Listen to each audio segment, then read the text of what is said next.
vamos esclarecer o que eu estou tentando dizer. Eu estou tentando dizer que um padre, quando faz o seu exame de consciência, ele tem que fazer um duplo exame de consciência.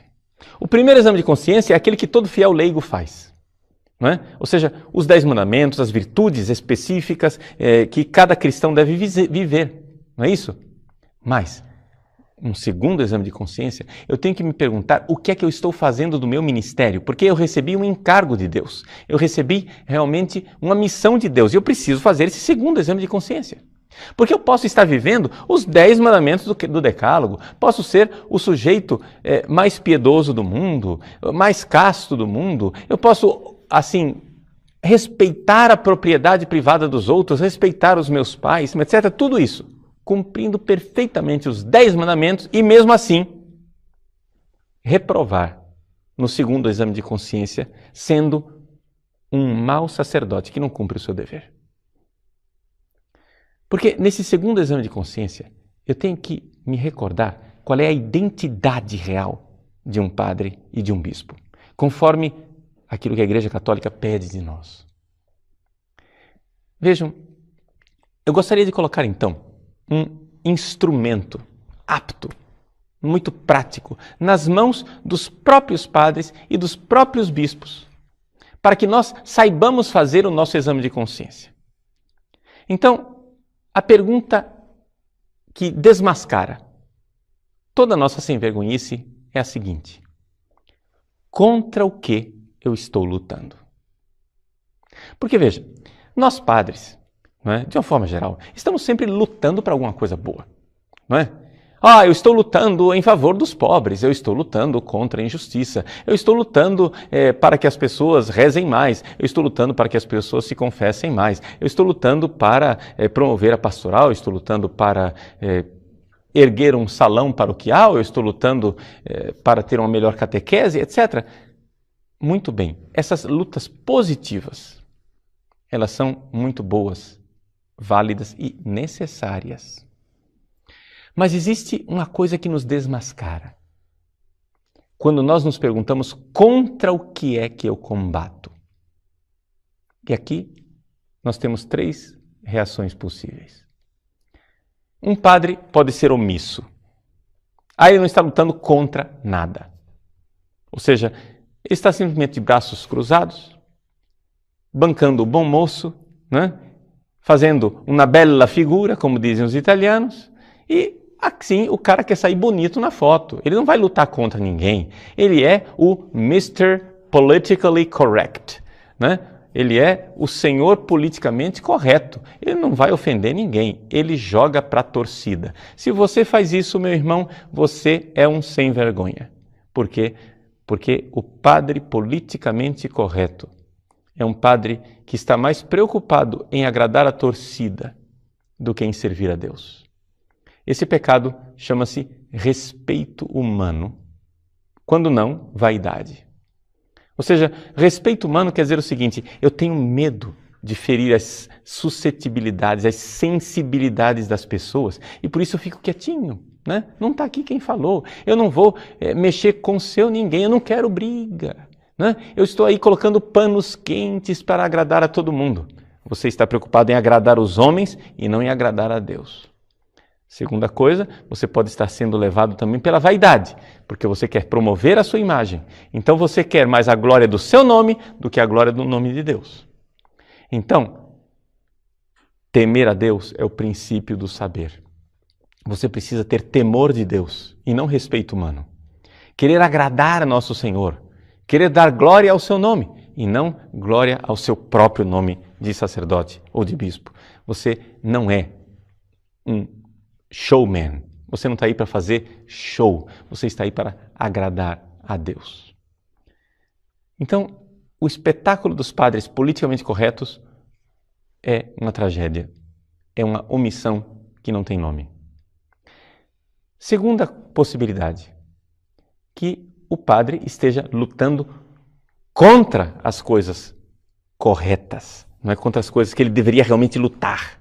Ele está lutando contra o pecado dentro de si mesmo, está lutando contra o pecado na vida real e concreta das pessoas, ajudando essas pessoas, não é, a serem mais santas. está lutando contra a heresia, está lutando contra a apostasia, está lutando contra a falta de fidelidade ao Papa, está lutando contra os abusos litúrgicos, está lutando contra a falta de sacralidade nas nossas igrejas, está lutando contra a falta de modéstia na forma das pessoas se vestirem, está lutando contra o alcoolismo e as drogas desenfreadas, está lutando contra o sexo desregrado e a fornicação que está acabando com a vida dos nossos jovens. Se esse padre está lutando essas lutas, que são as lutas da igreja e de nosso Senhor Jesus Cristo, muito bem. Você está fazendo realmente um bom combate. Então veja, no nosso exame de consciência nós temos 3 possibilidades. As 2 possibilidades primeiras são aquelas que um sacerdote normal geralmente cai. Ou seja, ao invés de servir a Deus e dar a vida no martírio, de lutar contra aquilo que aflige a igreja, às vezes o sacerdote cai. Não é? Ele quer ser politicamente correto, ele quer agradar a torcida, etc, etc. São fraquezas. Né? São fraquezas. A esse irmão que caiu no politicamente correto, eu digo a você, meu irmãozinho, você ainda está do lado do bem. Você simplesmente está pecando, saia dessa fraqueza, comece a temer a Deus, comece a fazer o seu trabalho. Você é padre não para você, você é padre para agradar a Deus. Não é? E se a torcida começar a vaiar, não se preocupe com o juiz, que é quem vai julgar você na hora de entrar no céu. Tá? Agora, o problema é que tem gente que já foi longe demais. Que não está simplesmente nessa covardiazinha do politicamente correto. Não está simplesmente nessa vaidade de querer agradar a torcida. Mas já pisaram fundo, já beberam fundo no cálice do inimigo. E já foram no fundo do inferno da maldade. Porque dentro da igreja de Deus, eles lutam claramente contra aquilo que é santo. Um padre ou um bispo que jamais disse uma palavra contra a pornografia, contra a falta de modéstia, contra todo tipo de desmando. Mas ficam indignados quando vem um padre de batina.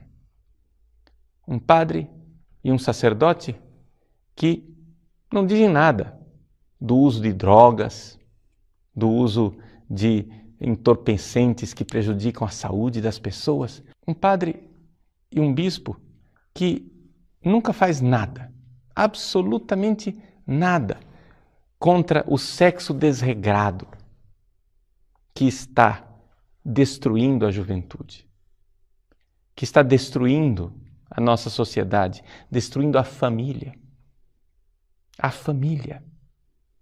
Essa realidade tão sagrada. Ele não faz nada para promover a castidade, que é o fundamento da família. Cuidado. Cuidado com a sua luta. Cuidado contra o que você luta. A propaganda é sempre bonita. Ou seja, todo padre, todo bispo vai dizer que está do lado dos pobres. Quem é que vai ser contra os pobres? Todo mundo vai dizer que é a favor da justiça, que quer uma sociedade mais justa. Quem é que é contra a justiça? Não é? Todo mundo vai dizer que quer a promoção do reino de Deus, porque afinal quem é que vai dizer que é contra o reino de Deus? Mas é na luta. Contra o que é que você luta. Não somente o que você promove positivamente. O que você promove positivamente faz parte da propaganda. As coisas contra as quais você luta faz parte da sua verdadeira agenda. Qual é a agenda destes padres e destes bispos? Contra o que eles estão lutando? Ou nós estamos no mundo do faz de conta em que não existe maldade? Nós estamos no mundo da Poliana, onde tudo é lindo. Nós estamos no mundo da Alice, no País das Maravilhas. Não. Nós estamos no mundo real, ferido pelo pecado. E, pelo que me consta, quando nosso Senhor Jesus Cristo escolheu os 12 apóstolos, ele escolheu realmente homens marcados pelo pecado original. A Virgem Santíssima não estava no número dos 12 apóstolos. E desses 12, um traiu e se enforcou, o outro negou, outros 9 deram no pé, e somente um, João, ficou aos pés da cruz. Isso deve servir para o nosso exame de consciência como sacerdotes. Somos então 3 tipos de padres. Aqueles que quiseram agradar a torcida, deram no pé. Aqueles que realmente fizeram o serviço de Satanás, traíram Jesus explicitamente. E somente um ficou ao pé da cruz. Esse é o exame de consciência que nós precisamos fazer. Agora, se você realmente traiu Jesus e começou a fazer o trabalho do diabo, você tem uma escolha. O caminho de Pedro ou o caminho de Judas. O caminho de Pedro foi o caminho do arrependimento. O caminho de Judas foi o caminho do desespero. O caminho que eu não desejo para ninguém. Vamos rezar. Vamos rezar pelos nossos padres e pelos nossos bispos, para que saibam fazer o seu exame de consciência. Saibamos que somos católicos. E a Igreja Católica sempre admitiu que seus papas, seus bispos, seus padres eram homens pecadores, com a alma em perigo, que precisam fazer um exame de consciência. Se existem alguns padres e alguns bispos que não gostam do Padre Paulo Ricardo e do seu site, porque o Padre Paulo fala mal de padres e de bispos, eu ousaria dizer que esses bispos e esses padres podem estar em 2 grupos.